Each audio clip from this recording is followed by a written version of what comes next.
오늘은 사무엘상 11장 1절부터 12장 5절 말씀을 통하여서 너를 섬기리라 라는 제목으로 말씀을 나누도록 하겠습니다. 하나님께 왕을 구하는 이스라엘은 자신들이 구함이 정작 무엇을 위함이며 그 결과가 또한 어떻게 흘러갈지 알지 못합니다. 하나님께서 그들이 구하는 왕의 제도가 무엇이며 이스라엘 위에 세워질 왕이 어떤 마음이어야 하는지 가르쳐 알게 할 때에도 그때도 이스라엘은 하나님의 말씀을 거부합니다. 하나님께서는 이 일이 어떻게 흘러갈지 뻔히 알고 계십니다. 그래서 하나님께서는 사울에게 하나님의 마음을 부어주시고 하나님의 영을 주십니다. 그가 이스라엘 위에 뭇 왕들처럼 군림하지 못하도록 백성들이 그의 소유가 되며 또 그가 그 백성들을 종으로 대하지 않도록 그렇게 하나님께서 교육하십니다. 이런 교육이 지난주 말씀에 등장하였던 여러 가지 징조인데요. 사무엘을 통하여 이런저런 이야기들을 사울에게 들려주십니다. 그리고 그 모든 이야기들이 다 성취됨을 그로 하여금 묵도하게 하시죠. 경험하게 하십니다. 이런 방식은 여러 번 하나님께서 이스라엘에게 하셨던 것, 보이셨던 것으로 이를 통하여 사울은 하나님을 경험하게 되고 알게 되는 거죠. 이 경험이 있은 후 사울에게 하나님의 마음과 영을 부어주십니다. 자, 하나님의 이런 일하심의 순서도 아주 중요한 대목이 되겠는데요. 하나님께서는 믿음을 시험하지 않으십니다. 먼저 보이시고 알리십니다. 그 후에 하나님이 참으로 의지할 만한 이이며 믿을 만할 때에 그때 한 걸음 더 내딛도록 요청하시죠. 자, 다시 말씀드립니다. 하나님께서 먼저 알지 못할 때, 두려워할 때 그 두려움에 무언가 하도록 강요하는 분이 아니라는 거예요. 그런 게 믿음이 아니에요. 하나님 먼저 보이시고 알리시고 충분히 하나님이 여호와이시구나 라는 고백이 우리 입에서 터져 나올 만할 때 이게 믿음이에요. 그때 우리에게 우리의 행복을 위해서 한 걸음 더 내딛기를 요청하십니다. 그때도 강요하시진 않으세요. 이게 하나님의 방법이죠.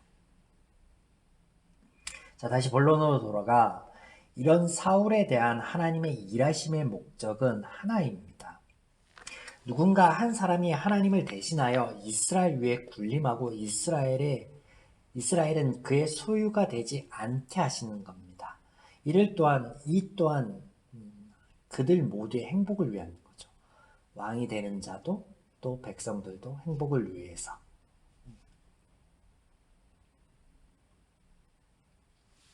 사울을 이렇게 다루어 가심. 결국 이 또한 백성들을 위한 겁니다. 그래서 하나님께서는 백성들이 요구한 왕이 아닌 지도자를 삼으라 라고 사무엘에게 말씀하셨죠. 이 말씀은 백성들이 요구하는 왕의 제도가 아니라 그들의 필요를 해결하기 위한 하나님의 마음을 보이시는 것으로 지난주 말씀을 나누었습니다. 이 모든 것이 결국 백성들이 왕의 소유물이 되는 것, 종으로 전략하는 것을 원치 않으신 하나님의 마음이죠. 더불어서 왕 또한 그렇게 권력을 가지고 또 자신의 이익을 위하여 백성들을 부리는 그런 방향으로 흘러가지 않도록. 그러나 이미 여러 번 말씀을 통하여 보았듯 죄인인 이스라엘은 이런 하나님의 마음을 보지도 못하고 알지도 못합니다. 그래서 그들의 요청을 수용하시는 하나님 앞에 감사함도 어떤 고백도 하지 못하죠. 그저 사무엘이 사울을 지목할 그때 그를 보고 그가 왕이 될 만한가, 자격이 있는가, 요건이 있는가 그것에 집중할 뿐입니다. 그 후에 비로소 이스라엘이 외칩니다. 왕이여 만세! 이것이 사무엘상 10장 24절입니다. 백성들의 찬미 후 바로 사울이 왕이 되느냐? 그렇지 않습니다. 백성들 중 일부는 사울을 왕으로 여기지 않습니다. 그를 탐탁치 않게 여깁니다. 사울도 기브와 자기 집으로 갈 때 마음이 하나님께 감동된 유력한 자들과 함께 갔느니라. 어떤 불량배는 이르되 이 사람이 어떻게 우리를 구원하겠느냐 하고 멸시하며 예물을 바치지 아니하였으나 그는 잠잠하였더라. 이스라엘 중 일부가 그를 탐탁치 않게 여겼다라는 거예요. 이런 일이 있은 후 암몬 사람 중에 나하스라는 이가 군대를 일으켜서 길앗 야베스를 침략해 옵니다. 그런데 야베스 사람들의 대처가 너무나 이상합니다. 백성들의 요청대로 그들의 보호자로서의 왕을 세웠습니다. 사울을 세웠어요. 그런데 사울에게 도움을 요청하지 않습니다. 이상하죠. 이런 상황을 염두에 두고 왕을 요구하여 두고 왕을 세웠는데 사울을 요청하지 않아요. 사울을 구하지 않습니다. 그렇다고 하나님께 구하고 매달리는 것도 아니에요. 하나님을 찾지도 않습니다. 희한합니다. 오히려 그들을 침략해온 적에게 매달리기를 너를 섬기겠다, 너의 종이 되겠다라고 합니다. 본문 암몬 사람 나하스가 올라와서 길랏 야베스에 맞서 진침해 야베스 모든 사람들이 나하스에게 이르되 우리와 언약하자. 그리하면 우리가 너를 섬기리라. 왜 이런 어이없는 상식에서 어긋나는 행동을 그들이 지금 보이고 있는 걸까요? 이 일이 야베스 사람들이 특별하고 유별나 생긴 그들만의 문제일까요? 두 가지의 질문에 우리가 답을 해볼 필요가 있겠습니다. 먼저 이런 어이없는 행위, 이것은 그들 야베스 사람들만의 문제가 아니라는 거죠. 이스라엘 전체의 문제, 아니 죄인의 문제라 할 수 있겠습니다. 지난 시간 저와 함께 사사기 강해를 나누었을 때 이 비슷한 이스라엘의 모습들을 살펴보았습니다. 이스라엘이 계속하여 적국의 침입을 당하는 것, 그 근본적인 이유는 그들이 그들의 도움이자 방패이신 하나님을 스스로 버렸기 때문입니다. 그럼에도 불구하고 그들을 도우시는 하나님을 이스라엘은 여러 번 경험하였습니다. 그렇게 반복되었으면 그 상황에서 똑같은 상황이 발생하면 그들이 하나님을 찾을 법한데, 한 번은 하나님을 구할 법한데 오히려 더 열심을 내어 이방 민족의 신, 즉 그들을 압제하고 핍박하는 민족들이 섬기는 신을 더 찾고 더 섬긴다라는 거예요. 지금 야베스 사람들의 모습과 동일하지 않습니까? 네, 이스라엘 전체 죄인의 안타까운 모습이라 할 수 있겠습니다. 자신들을 해코지하고자 찾아온 그에게 화침을 청하고 그러면 섬기겠노라 합니다. 죄인의 어리석음이요 한계입니다. 이 대목을 곰곰이 짚어보았습니다. 왜 죄인은 누군가를 혹은 어떤 신을 지속적으로 섬기려고만 하는가? 지금까지 우리가 성경 강해를 통해 확인한 것들은 이렇습니다. 하나님에 대한 두려움, 알 수 없는 것들에 대한 두려움이 종교라는 것을 만들게 되었습니다. 그리고 죄인들은 종교 행위를 통하여 그들 삶에 실질적으로 행복을 구현해 보고자 합니다. 신을 섬김으로, 신을 달래므로, 신께 구함으로 어떤 여러 형태의 제의를 통하여서 그들의 문제를 해결하고, 그래서 종국은 그들이 행복하기를 원하는 것, 이게 종교 행위였습니다. 여기에 한 가지 더, 하나님께서는 그런 죄인들에게 찾아오시어 너희 죄인들의 생각이 틀렸다라고 알려주시죠. 하나님 외에 신이란 존재하지 않는다. 유일한 신이신 하나님은 너희를 사랑하여 은혜를 베푸시는 이 행복을 바라는 존재이지 두려움의 대상이 아니다라는 것을 증명해 보이시고 가르쳐 알려주십니다. 물론 죄인은 죄에 사로잡혔기에 하나님의 이 모든 역사와 은혜, 마음과 가르침을 깨달아 알 수 없습니다. 여전히 두려워하고 하나님 아닌 무언가를 열심히 섬기고자 찾습니다. 이는 어쩌면 하나님께서 당신을 보이시고 알리시는 과정에서 당신만을 섬기라 하지 않았기 때문이 아닐까요? 하나님께서 이방신들 종교를 버리고 오직 하나님만을 섬기고 경배하라고 하였다면 죄인들이 하나님을 열심히 섬기지 않았을까? 이런 의문이 듭니다. 그런데 하나님께서는 당신을 섬기라고 하지 않습니다. 이 대목은 여러 번 살펴보았습니다. 출애굽 과정과 또 하나님께서 주신 말씀, 율법이라는 걸 살펴보면서 이유는 간단합니다. 하나님은 섬김의 대상이 아니라 사랑의 대상, 아버지와 자녀의 관계를 바라시기 때문이죠.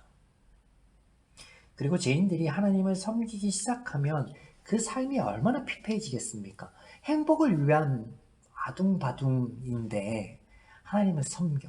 그래서 신상을 만드시지 하나님의 상을 만들고 어떤 뭐 큰 구조물을 만들고 또 그렇게 하기 위해서 열심을 내고 시간을 들이고 뭐 찬양을 하고 만들고 찬양대를 만들어서 뭐 예배를 풍성하게 하고 그 모든 것들을 하기 위해서 들여야 되는 에너지와 시간과 물질과 그런 것들이 행복을 가져다 준다면 그들을 행복해 한다면 하나님께서 하시라 하시겠죠. 근데 그러지 못하기 때문에 하나님이 하지 말라는 건데 하나님을 섬기기 시작하면 얼마나 그 삶이 피폐하겠느냐라는 거예요. 그래서 제가 고민하기에 죄인들은 늘 하나님의 마음과 반대잖아요. 그러니까 하나님이 당신을 섬기라 하지 않았으니까 하나님 외에 다른 섬길 거를 열심히 찾는 것 같아. 그게 죄이지만 물론 우리는 오늘 본문 말씀 안에서 죄인들의 중요한 모습 한 가지를 발견합니다. 꾸준히 하나님 아닌 무언가를 섬기려고 하는 모습. 다시 한번 꾸준히 하나님 아닌 무언가를 섬기려고 하는 모습. 그게 죄입니다. 죄이고 죄인의 모습인데 뭐 종교를 갖는다라는 거 오늘날에도 동일합니다. 하나님 아닌 다른 신들, 다른 종교들을 갖는 행위들 물론 그렇다라고 할 수 있죠. 그러면 무신론자는 그 모습을 어떻게 찾아볼 수 있을까요? 자녀, 직장, 취미 이것들을 현대인들은 신으로 섬기고 있습니다. 내가 만든 신이라는 책 그리고 또 일에 대해서 tim 켈러 목사님이 저술한 책들의 이 대목을 짚고 있는데요. 그렇습니다. 현대인들은요. 자녀를 우상으로, 직장을 우상으로, 취미를 우상으로 마치 신과 같이 섬기고 있는 거예요. 빠져 있는 거예요. 그래서 그 빠져 있는 것을 위해서 자신의 시간과 열정과 물질 그 모든 것들을 투자하는 거예요. 그런데 그렇게 섬기는 것들이 진정 그를 행복하게 하느냐? 그렇지 못하다라는 거예요. 이게 우상을 섬기고 이방 신상을 섬기는 죄인들의 모습과 동일하죠. 그래서 꾸준히 하나님 아닌 무언가를 섬기려 하는 이 모습, 죄인의 모습들 우리가 찾아볼 수 있다는 거죠.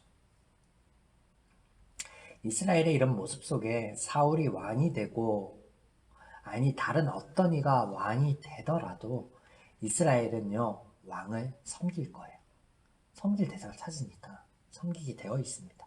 이때 왕은 그런 섬김을 받을 때 하나님의 말씀하신 대로 하나님의 마음과 원리이어야 되는데 그가는 무관하죠. 죄는 죄의 결과를 낳게 되는 거예요. 그래서 왕은 백성 위에 군림하게 될 거고 그들을 종으로 삼을 거고 자신의 욕심만을 채우기 위해 그들의 모든 것들을 투자하라고 요구할 것입니다. 이 또한 하나님께서 이미 이스라엘에게 여러 번 알려주셨음에도 불구하고 그렇게 될 거예요. 이제 우리는 사무엘서의 이후 이야기들이 어떻게 펼쳐질지 예측할 수 있습니다. 죄인들의 왕의 모습, 그 속에 같이 아파하고 괴로워할 이스라엘의 모습이 뚜렷이 보입니다. 그 가운데서 하나님께서는 이스라엘을 포기하지 않으시겠죠. 그리고 계속 교육하시고 은혜를 베푸시겠죠. 사무엘상 11장과 12장은 조금 전에 요약한 이러한 모습들, 이후에 펼쳐질 이야기들의 프롤로그 격이 되겠습니다. 이해가 되시죠? 네. 그렇다면 오늘 본문에 이러한 프롤로그 격의 모습이 등장해야 되는데 등장합니다. 재미있는 대목 한번 살펴보겠습니다. 이스라엘이 암몬과 조약을 맺고 그들을 섬기고자 하지만 그는 이를 받아들이지 않습니다. 오히려 도발하여 말하길 너희 이스라엘의 눈을 뺀 후에야 내가 언약을 맺어보겠다 라고 평화란 없다 모두 엎어버리겠다 라고 도발하고 엄포를 놓습니다. 야베스 사람들이 두려움에 떫니다. 이스라엘 곳곳에 이 소식을 전합니다. 전령이 야베스에서 기브에까지 이르게 되죠. 그리고 또 이 소식은 사울이 듣게 됩니다. 이 소식을 들을 때 사울이 하나님의 영에 크게 감동됩니다. 자, 사울이 하나님의 영에 감동되었다. 그렇다면 하나님의 영에 의하여 하나님의 영 때문에 하나님의 방법, 하나님의 마음, 하나님의 일하심이 보여야 되는데 혹은 백성들이 아무도 하나님을 찾지 않을 때 그 위기의 상황에서 하나님을 찾고 하나님을 구할 법한데 이후에 펼쳐지는 사울의 행위에서는요. 그 어떤 것도 찾을 수가 없습니다. 왜 그럴까요? 앞서 이야기한 것처럼 죄의 결과로 펼쳐질 죄인들의 왕의 제도에 그 왕의 모습이 펼쳐져야 되니까. 네. 프롤로그 격으로 펼쳐지니까. 자, 그래서 이후에 펼쳐지는 사울의 어떤 행위는요, 믿음의 행위가 아니라는 거, 속지 말라는 거 미리 말씀드립니다. 사울이 밭을 갈던 소를 잡고 각을 뜨고 그 조각을 이스라엘의 곳곳에 보냅니다. 그리고 누구든지 자신을 따르지 않으면 이 소와 같이 찢어 발겨버릴 것이다. 협박을 합니다. 이 상황이 우리가 어디서 본 듯합니다. 멀지 않습니다. 사사기에서 보았습니다. 사사기 말미에 첩을 잃어버린 레위인이 그렇게 하였습니다. 그래서 모든 이스라엘들이 들고 일어나 한 지파를 멸문 직전까지 몰고 가죠. 마녀 사냥을 합니다. 여러분, 사울의 이런 행위가 암몬 사람 나하스하고 무슨 차이예요? 눈을 뽑겠다라는 협박은요, 오히려 미미합니다. 사울은 각을 떠 죽인다고 하는데요. 이런 사울의 협박에 눌려 모인 인원이 자그마치 33만입니다. 와, 어마어마한 수가 모였습니다. 대군이 모였습니다. 사울이 내일 해가 더울 때, 즉 정오가 되면 너희가 구원을 받을 것이다 선포합니다. 여러분, 이 본문 9절의 사울의 이런 선포가요, 믿음의 고백이 아니에요. 수적 우위에서 오는 자신감이라 할 수 있겠습니다. 지금 사울이 하나님의 영에 의하여 감동되었는데 하는 일이 하나님의 방식과는 다릅니다. 협박을 하고 그렇게 굴복하여 백성들 앞에 우쭐해하는 거예요. 여러분, 만약 하나님께서 이스라엘을 암몬으로부터 구원하고자 한다면요, 33만이 웬 말입니까? 홍해에서처럼 불신하고 원망하고 하나님을 찾지 않는 그들에게 오늘 너희는 가만히 있어 너희를 위하여 너희를 구원하시는 하나님의 구원을 보라! 선포하실 수 있습니다. 수에 의지하여 교만하여 나아갔다. 이스라엘이 크게 진 전투가 이 대목에서 떠오릅니다. 아이성 전투.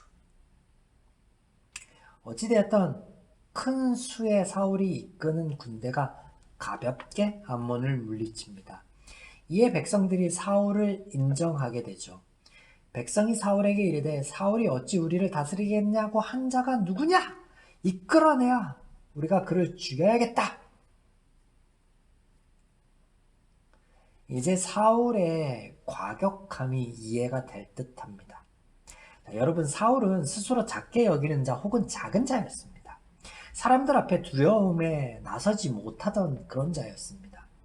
그런 그가 이스라엘이 왕이 되었을 때 자신을 반대하던 뭇 무리들이 있었음을 알았을 테고 이를 염두에 두었을 것입니다. 그래서 어쩌면 오늘 극단적인 방법을 선택하였는지도 모르겠습니다. 나와라! 그렇지 않으면 죽게 될 것이다! 라고. 확실한 두 가지 사실은 하나님의 영이 사울을 담대하게 하였다는 거예요. 사람들 앞에 나서지 못하고 두려워하였던 자가 두려움을 떨쳐버리고 자신을 반대하는 자들을 반대를 뛰어넘어 가격한 행위를 하게끔. 네. 두려움에서 벗어날 수 있게 하였다라는 거예요. 이건 사실이죠. 하나님의 영이 그렇게 하였던 것 같습니다. 그렇게 하였던 거죠. 두 번째는 하나님의 영이 하나님과 닮아 있어서 우리를 조종하거나 꼭두각시 삼지 않는다는 거예요. 만약에 사울이 하나님의 영에 감동이 되어서 하나님의 영이 사울의 자아조차도 통제하였다면요. 사울은 협작하거나 협박하지 않았을 거예요. 담대할지언정 하나님을 구하고 하나님께 엎드려서 하나님을 구하자라고 모든 이스라엘 백성들에게 요청하였을 거예요. 그런데 사울은 그렇지 않고 협작을 하고 협박을 합니다. 왜냐하면 하나님을 닮아 있어서 이 하나님의 영이요. 우리의 자아를 조종하거나 우리를 꼭두각시 삼지 않기 때문에 그렇습니다. 중요한 대목이에요. 성령 충만은요. 우리가 우리의 생각과 우리의 자아를 그 모든 것들을 뒤엎고 하나님의 말씀대로 하나님의 의지대로만 하는 게 그게 성령 충만이 아닌 거예요. 제가 신약성경 말씀 나누면서 성령 충만에 대해서 말씀을 나누었었는데 에베소서에 나오는 성령 충만은요. 우리가 이 강해를 통해서 몇 번에 걸쳐서 말씀드렸듯이 선택의 기로에서 하나님이 주신 그 선택에서 하나님의 마음, 하나님의 원리 쪽으로 선택하는 것, 그 선택이 쌓이는 게 성령 충만이에요. 에베소서 말씀하신 성령 충만이에요. 자, 그래서 이 성령의 임재에 대해서 우리가 이해할 수 있는 대목이죠. 그간의 사울 위에도 하나님의 영에 의해서 감동된 자들이 있었습니다. 근데 그때도 하나님께서 그들을 하나님이 조정하거나 그들을 딱 한 가지 하나님이 하시고자 하는 일을 위해서 제한적으로 막 사용하시는 그런 적이 없습니다. 살펴보십시오. 돌이켜 생각해 보십시오. 아브라함도 그의 아들들도 그리고 사무엘도 또 뭐 사사들도 모세도 여호수아도 하나님 그렇게 하시지 않았어요.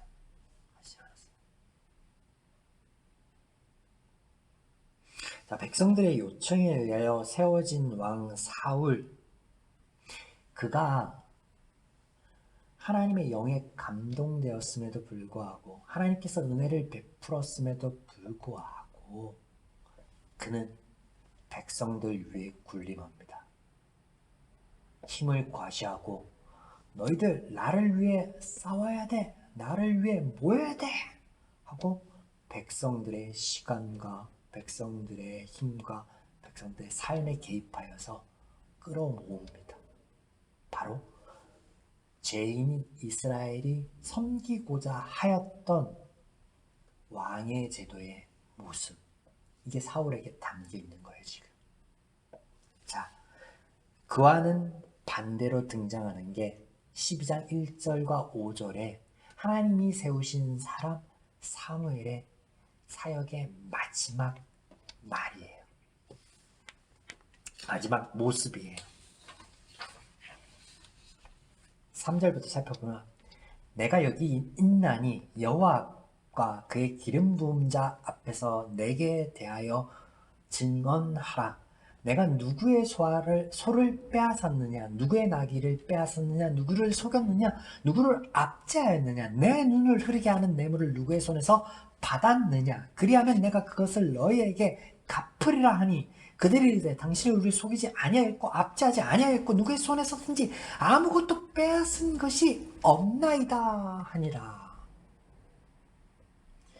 자, 10장으로 돌아가서 사울이 왕이 될 때 사울을 섬기고자 하는 이들이 예물을 바쳤습니다. 반면에 사울을 왕으로 탐탁지 않게 여기는 자는 그를 조롱할 뿐만 아니라 그에게 예물을 가져다 주지 아니하였다라는 성경 대목이 있습니다. 그 말은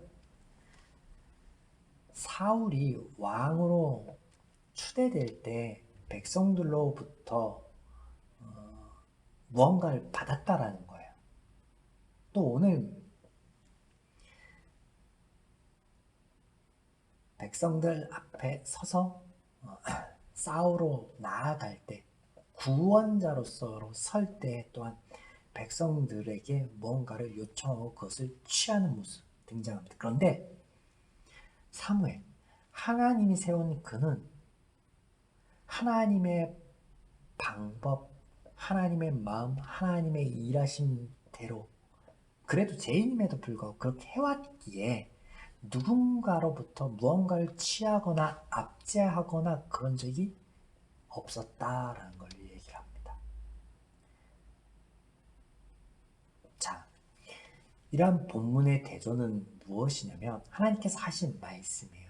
너희들이 구하는 왕의 제도는 이러이러할 것이다. 또 내가 또 너희 위에 세울 왕은 나의 마음과 나의 말씀 안에서 이러이러해야 되겠다라고 하신 하나님의 말씀. 그러나 그것을 거부하고 그것을 쫓지 않고 그것을 들으려 하지 않았던 이스라엘에게 이제 그들의 선택의 결과가 이렇게 됨을 통하여 보여주시고 알려주시고 깨닫게 하심을 통해서 하나님이 다시 한번 교육하실 텐데 그것이 이후에 펼쳐질 이야기들이라는 거예요. 오늘 본문에서는 그 프롤로그 격으로 하나님이 그 전적격으로 이러한 상황들을 알리시고 보이시는 거예요. 자, 우리는 이후에 이제 어떤 이야기들이 펼쳐질지 오늘 말씀을 통해서 다 알았습니다. 살펴보지 않아도 따져보지 않아도 해석해보지 않아도 그렇게 될 것이다. 이게 이스라엘 패망하기 직전까지 왕정제도 그 모든 것들 속에 녹아 있을 거예요.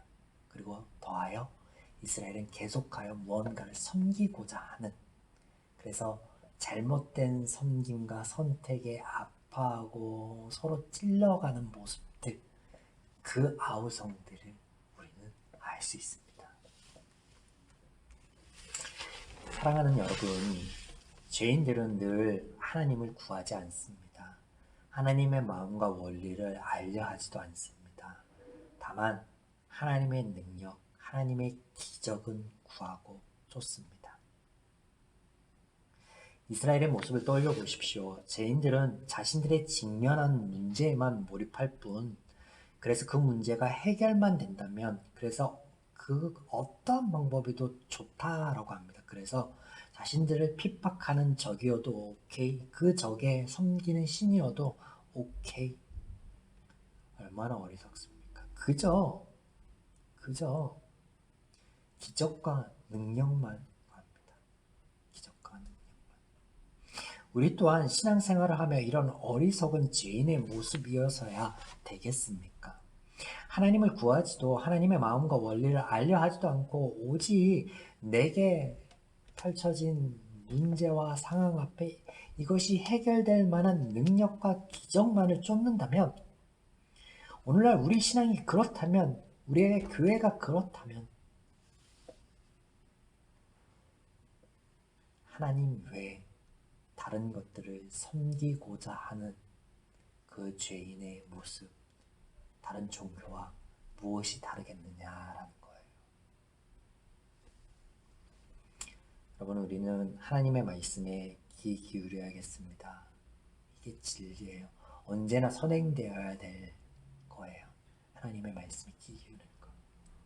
그래서 어떤 상황과 문제 앞에서도 하나님을 바라고 요동치 않기를 소망합니다. 그 문제가 해결되든 해결되지 않든 우리가 가지고 있는 마음과 우리의 가치관이 보다 중요한 그것이 바뀌지 않는다면 하나님의 것으로 우리가 채워지지 않는다면요 소용없어요.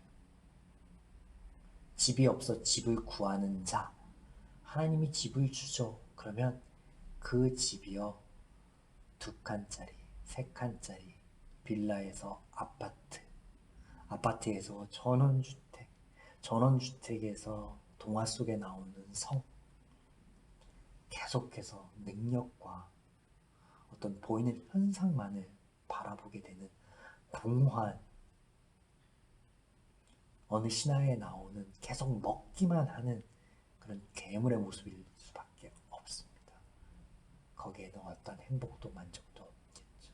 하나님은 우리에게 그런 모습을 바라지 않습니다. 그래서 우리에게 오늘도 말씀을 통하여서 요청하시고 구하는 거예요. 너희가 나를 알아야겠다. 나의 마음을 알고 나의 원리를 알아야겠다. 너희의 문제는 차후다. 너희가 먼저 그 나라와 의를 구하면 너희가 구하는 그 모든 것들은 내가 이미 채워감을 너희는 경험하게 될 것이다 라고. 여러분, 우리 한 주의 발걸음이, 우리 신앙의 발걸음이 이런 하나님의 은혜의 연속이기에